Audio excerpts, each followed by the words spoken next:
Hi, my name is Heather, and today I'm going to share with you my tips and tricks for teaching a paint and sip over Zoom.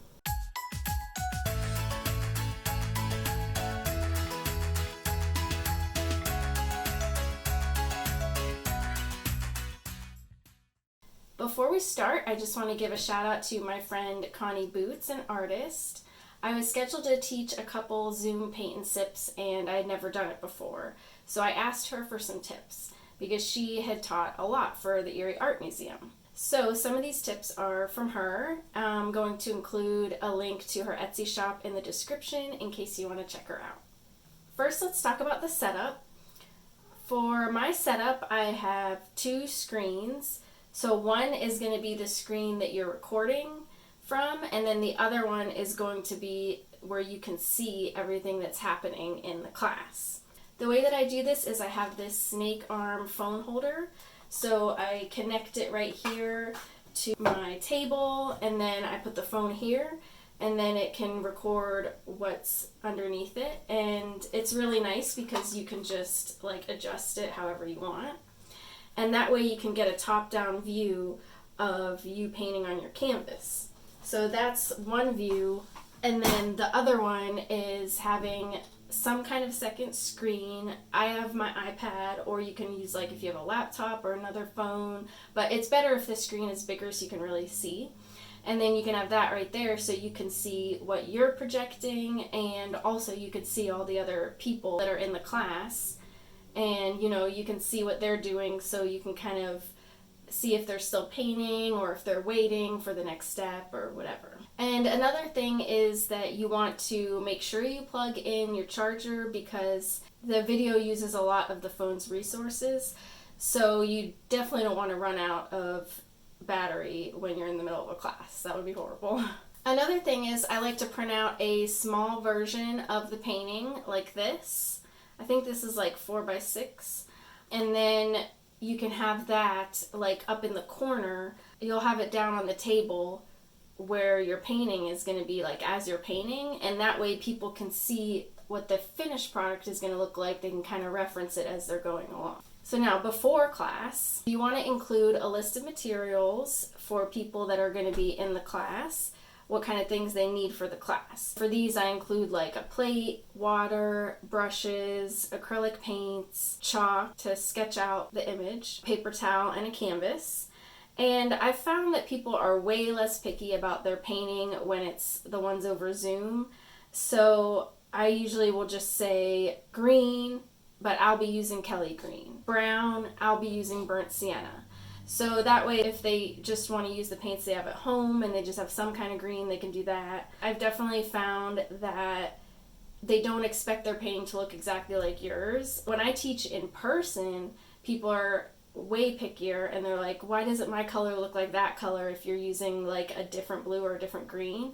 But it's not really like that over Zoom because they just expect that they're gonna have different materials than you. For the canvas, I recommend an 8x10 or an 11x14, but not bigger, because the bigger your canvas, the farther away your phone is going to have to be to record it, and you're not going to have as much room in your area to if you want to have some of the paints showing, or your little thumbnail or whatever. So yeah, I definitely recommend either just an 8x10 or 11x14. Also, I do recommend signing in 10 to 15 minutes before the class starts, just to kind of make sure everything works. And with the whole thing with having your phone here and then having another screen over here, those are going to have to be two different accounts or logins, or if it's not logged in and you just have to click on the link, you're going to have to make sure though that you have that link on your phone and on your second screen your iPad.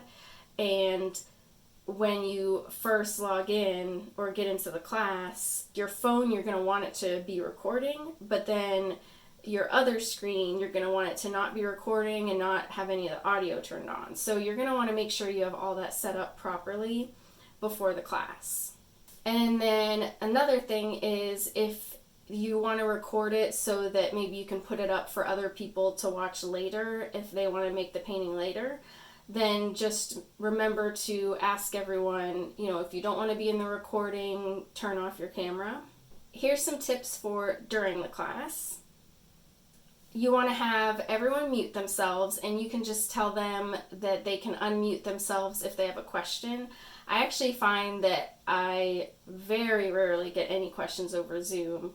I don't know why, it's just a different environment, I guess. So with the in-person classes, I get lots of questions, but over Zoom, I guess they just kind of go with the flow and just kind of make it work. To start, I start the class by actually holding my phone, not having it mounted up yet, so that way I can face it towards myself and just flip the camera so it's facing me and introduce myself, and then flip the camera back around and you can show your setup, and you can say, like, you know, here's my paints and here's my water and blah blah blah. And then, you know, when you're ready to start, then you can mount the camera on your snake arm. Also, for whenever you're painting details, I find it helps so much to paint the detail and then pick up the canvas, and I bring it up, like all the way up to the camera, so it's like very zoomed in, because it can be hard for people to see what you're doing on Zoom.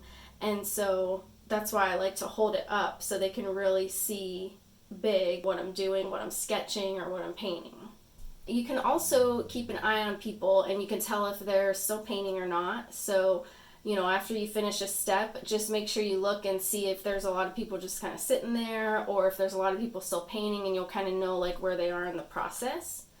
You can also kind of check in and ask people to hold up their painting so you can see, you know, let's see how far everyone is right now, or let's see everyone's progress so far. And then you can kind of see where they are at in the painting progress. It's kind of fun to see everyone's paintings anyways. Another thing you can do is, if you're like, say, waiting for the background to dry, then you could always say, if your background's not dry yet, raise your hand. So I've done that before, and then we know if we need like an extra 5 minutes or something. So my friend Connie, when she teaches the painting classes, if there's like an empty space where people are just waiting for their stuff to dry, or people are just, you know, working on their stuff, like, she's really good at telling stories and kind of filling in the space with talking.